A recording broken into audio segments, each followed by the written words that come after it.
Welcome to EPG Pathshala.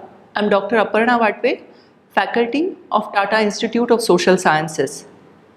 This module is about international models for conservation of ecosystems and biodiversity.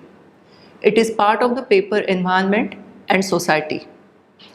In this module, we will be introduced to the concept of ecosystem services. I will also talk about the ongoing efforts of putting a value on ecosystem services. At the end of the module, we will talk about payment of ecosystem services and REDD, which are programs for financing conservation. We use many things from nature. Water, air, food are all available to us. Soil is also available in large quantities. We do not have to pay any direct price for that, and therefore we often take them for granted. We believe that air and water are going to be freely available to us at all times. Is this truly the case? We need to look carefully at that. Nature creates all these services through very complex processes. Many components of ecosystem and biodiversity are required to make the water pure and to keep the air clean. We never think about it. The soil is made through complex processes and involves millions of microorganisms. We need to appreciate these factors if we have to go on with our wasteful lives. Today, we are paying the price for our neglect of biodiversity and ecosystems. Our rivers, ponds, and lakes are all polluted. In cities like Delhi, the air is too impossible and polluted to breathe in. The price that we pay is of our health. We have medical bills to prove that there is a price to degrading environment. We suffer diseases and many other illnesses because of the loss of ecosystem quality. Let us stop and think, what is the actual price of a glass of water? It costs almost nothing in terms of money. If we go to a shop to buy 1 liter of bottle, it is available at 15 or sometimes 20 rupees. That is nothing but the production cost of bottling the water. Now let us think of the water cycle. Think of all the living and non-living things which are required to run the water cycle. Now imagine the true price, the true value of a glass of water. It is much more than the price that we pay in terms of rupees in a shop. Same is the case of oxygen. It is available to us because there are millions of green plants which are photosynthesizing and releasing oxygen. What will happen if they stop producing oxygen? What if we destroy the forest, the green cover, and all the plants to such an extent that there is not enough oxygen for all of us? Can we ever produce oxygen in factory? This is something that we all need to remember, that we cannot produce what nature gives us, sometimes for free. Nature is the source of many things which are required for our survival. But these services bypass the markets. They cannot be priced, and hence there is no way of conducting their valuation. Many researchers felt that this lack of valuation of nature is a major cause that we neglect it. It leads to degradation of ecosystem and loss of biodiversity. It is the world's poor people and the powerless people who suffer because of the loss of biodiversity. They lose nutrient-rich food. They have no money to pay for clean water. They have no other way but to use polluted waters and bad quality of food. This affects health and well-being. Livelihoods are affected because of degradation of nature. When researchers looked at all this, they felt that if we can demonstrate the value of nature in economic terms, the decision makers will know the true cost of environmental damage. In March 2007, environmental ministers from G8+5 countries met in Germany. They proposed to start the process of actual valuation. They wanted to analyze global economic benefits of biological diversity. The cost of the loss of biodiversity was to be calculated. Cost of failure to take protective measures was to be compared with the cost of effective conservation. In response to this proposal, a global study was jointly initiated in the same year by the German Federal Ministry for Environment and the European Commission. The leader of the study team was Mr. Pawan Sukhdev. He is an international banker. He had experience of the working of Indian economy. He brought together various experts and organizations as a part of an inclusive approach to a groundbreaking study. The study was called The Economics of Ecosystems and Biodiversity, shortened as TEEB. TEEB saw the global problem of biodiversity loss and ecosystem degradation in economic and human welfare terms. It proposed solutions targeted at policymakers and decision makers, businesses, as well as citizens. This study produced 4 key reports. They were targeted at specific end user. In October 2010, these reports were presented at the Convention on Biological Diversity at the 10th Conference of Parties in Nagoya in Japan. The 4 reports addressed fundamental issues in the economic valuation of biodiversity. They categorized ecosystem services and suggested ways of including valuation in national and international policy and decision making.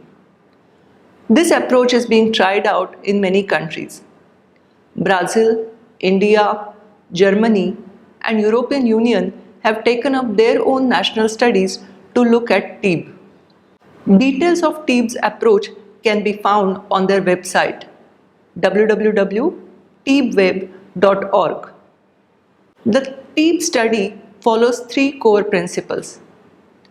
First principle says that recognizing value in ecosystems, landscapes, and species and other aspects of biodiversity is a feature of all human societies and communities. Sometimes it is sufficient to ensure conservation and sustainable use. In many areas, people have conserved sacred groves as a part of their culture. This has helped to protect natural areas and a large and complex amount of biodiversity. But demonstrating the value in economic terms is often useful for policymakers and others. Businesses can reach decisions after they consider the full costs and benefits of ecosystems. They can also consider the costs that enter the market in the form of private goods, but that are not useful. For example, wetlands help us to control flood. Now calculate the cost of conserving wetlands for this ecosystem service with the cost of building other types of infrastructure to control the flood. The demonstration of an economic value, even when it does not result in a specific measure, is an important tool to achieve efficient use of natural resources.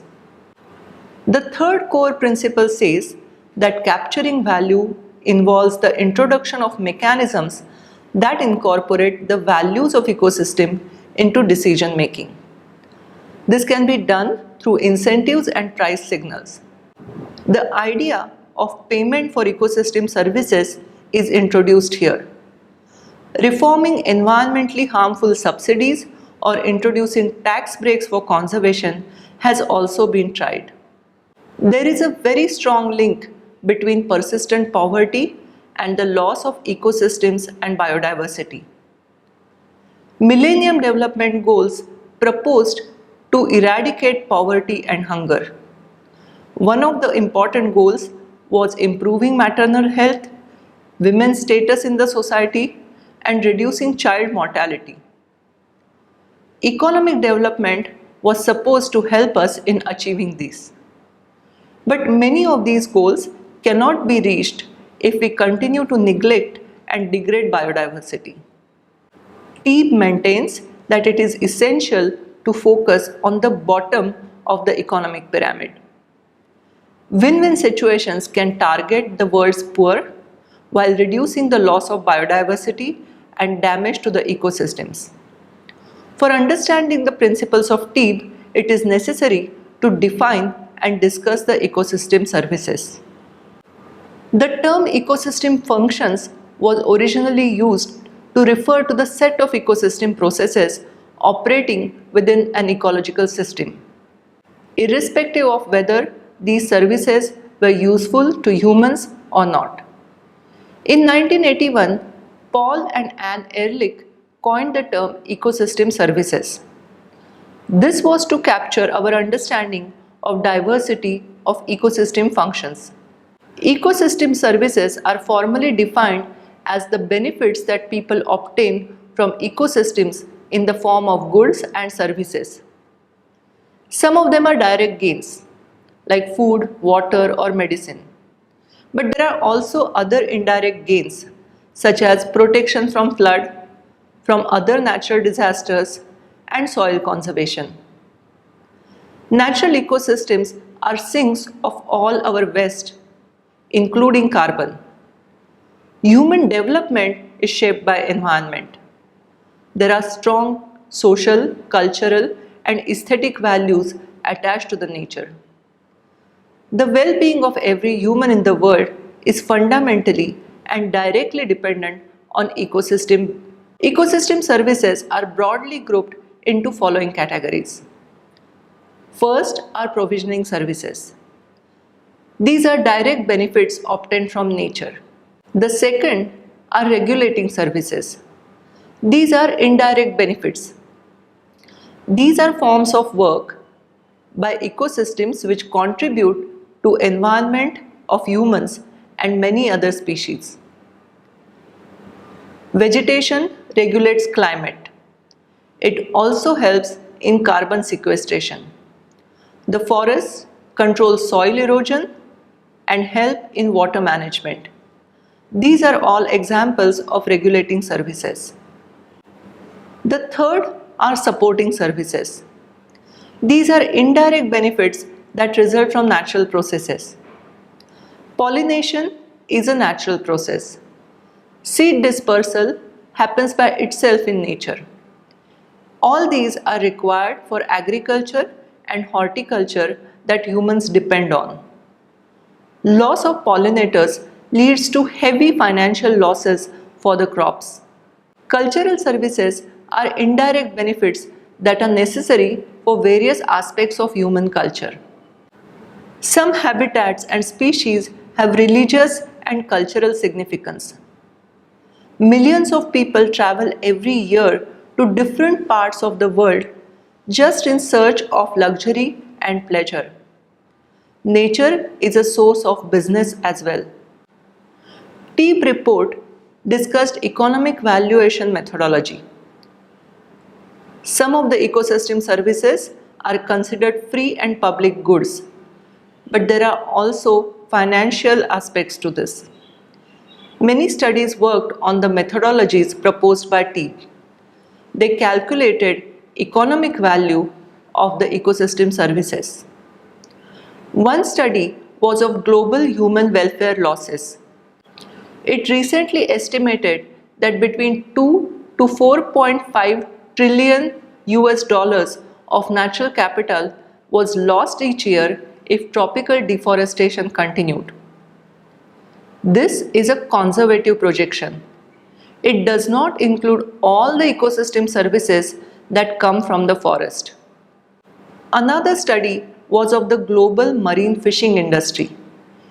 Every year, the marine fish catch is almost 100 billion US dollars. It is at a risk of collapse in the next 40 years. Along with this, there is a risk of losing about 35 million jobs. They are jobs mostly done by the artisanal fisher and marginal communities. The health of more than a billion people in the world depends upon fish and other marine products. They use fish as their chief source of animal protein. Hence, loss of fish will have a negative impact on their health. These studies looked at the damages caused by the super cyclone in 1999 and the Indian Ocean tsunami in 2004. What they saw was quite interesting. In areas where mangrove forests were present, they acted as bioshields, and the loss suffered by the villages next to the mangrove forest was much less than areas where the forests were degraded. Mangrove forests saved lives and property. They reduced large-scale damage to the property. Today, large amount of funding is devoted to protection, conservation, and regeneration of mangrove forest on the east coast. This is a measure of disaster reduction. It also provides other livelihood benefits to the local communities. It was suggested that if humans can adopt policies that reward preservation of the ecosystem services, it can encourage what are known as compliance markets. These markets can attach tradable values to the supply or use of these services. So far, we have looked at the basic concept of ecosystem services. Now we will look at payment for ecosystem services, which is actually a financing option. Payment for ecosystem or environmental services are the incentives offered to individuals or communities in exchange of their adopting certain sustainable practices. The most common of these are for land and water management. Common examples of PES programs are where the corporates or society actually pays for maintenance or restoration of a habitat, plantation of trees, funding for organic cultivation, maintaining the river flows, soil and water conservation measures are all examples of payment for ecosystem services. In this case, the society acts as a buyer and the receiver of payment is actually the provider or supplier of ecosystem services. This definition has been well accepted all over the world. Some payment for ecosystem services program involve contracts between consumers and suppliers of the services. Majority of these programs are funded by the government or non-governmental organizations. There are contracts made to ensure that both parties get what they want. In the case of private contracts, the beneficiaries of the ecosystem services are willing to pay the price. Many of the ecosystem services are undervalued or have no financial value. But today, markets are opening up for these services. Some formal markets are voluntary, others are mandated by law. Example of this is carbon emissions. Payment for ecosystem services is mainly an economic incentive in the form of money. It can be treated as finance and can be used for poverty alleviation. There are many opportunities for this. Some of the well-known payment for ecosystem services examples are seen in the world. Perrier Vittel company in France was manufacturing bottled water. In 1990, they had a problem in their bottling plant. The water which was coming from the upland was polluted. This was mainly because of the farming practices. They studied the situation and then had a discussion with the farmers. They realized that it will be cheaper to invest in conserving the farmlands than to build a new filtration plant. Finally, they purchased 600 acres of farmlands and signed contracts with the local farmers. The farmers agreed to do practices which will not allow pollution of soil and water. They also had to improve animal waste management and reforest the sensitive zone. As a result, the company's water was clean. Another of the interesting payment for ecosystem services example is from India itself. Kuhan is a downstream village in Himalaya. Kuhan village built a dam, but very soon it was silted up and the water could not be stored. They looked at this in great details. Winrock International, one organization, helped them with the study. They realized that most of the silt was coming from the upstream village of Ooch. Ooch village had large grazing land, but in that the degradation had happened. Both villages discussed this matter and came to a formal agreement. Ooch village banned grazing for 8 years on its 4-hectare common land. They also planted saplings of fruit and fodder trees on the common land. Kuhan village paid for the saplings. Kuhan village also worked out an agreement that they will sell irrigation water to Ooch as and when required. This worked for some time, but later government built a road around Kuhan. This led to siltation of the dam. Finally, Kuhan villagers had to break the dam wall and put an iron gate. This has stopped the siltation problem, and the contract between the two villages still stands. Another example of payment for ecosystem services is the international program known as REDD. REDD stands for a project reducing emissions from deforestation and forest degradation. This program is conceived to combat climate change. At the same time, it has elements that can be used for eradication of poverty. Tropical deforestation is a major reason for global emissions of carbon.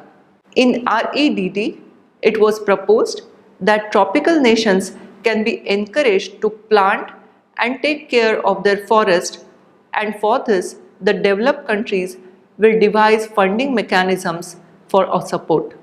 This program was conceived by United Nations Collaborative Initiative. The objectives were all quite noble, but the implementation of this program can sometimes be very difficult.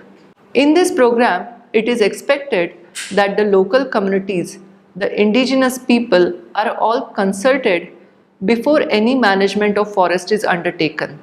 There are economic incentives for people to do this management. It is a financial reward system from developed countries to the developing countries. They are reducing emissions from deforestation, reducing emissions from forest degradation, conservation of forest carbon, sustainable management of forest, and enhancement of forest carbon stocks. The program has been criticized by many people. It is seen that in some areas, people will just try to get the money but continue to degrade the forest. It can be even used for commercial plantation instead of protecting the actual forest. It has been seen in India that forests have large social and cultural benefits. Plantation cannot be alternative to protecting the forest. In the past, the Social Forestry Program of India tried large-scale reforestation, but it had a very negative impact on social as well as ecological aspects. People's attitude towards land changed by the social forestry programs. REDD program also carries the same risk. There is one very good example where REDD program did work. In 2002, agroforester Willie Smits carried out reforestation on 2000 hectares plot of rainforest. In this, he planted several thousand trees which were of use to the local people. The local communities benefited in terms of food as well as economic security. These are some of the programs which have been based on the concept of ecosystem services. In this module, we looked at just some examples of this model. Many of the international agencies are looking at these as mechanisms for future funding for conservation. If you have interest in this topic, you can read about them in the essential readings. You can also take a look at our e-text which accompanies this lecture. I hope you have enjoyed this and hope to see you again. Thank you.